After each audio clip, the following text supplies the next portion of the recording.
Во месец јули во кинотека на Македонија во летното кино Мирно лето ќе се прикажуваат постари и понови филмски остварувања од нашата национална кинематографија.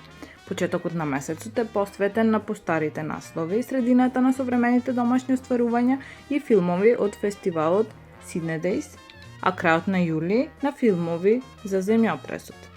Филмот Волчје ној во режија од Франце Штиглиц, а според сценарио на македонскиот писател Славко Јаневски ќе се прикаже на 5 јули со почеток од 20 часот и 30 минути.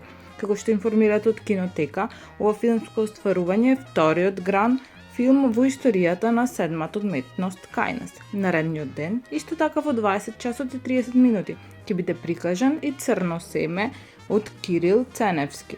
Понатаму на 9 јули од 20 часот и 30 минути ќе може да се погледне филмот Джет од режисерот Димитрije Османли, кој е втор долгометражен игран филм во продукција на филмското студио Скопје и на дистрибуциската куќа Македонија Филм.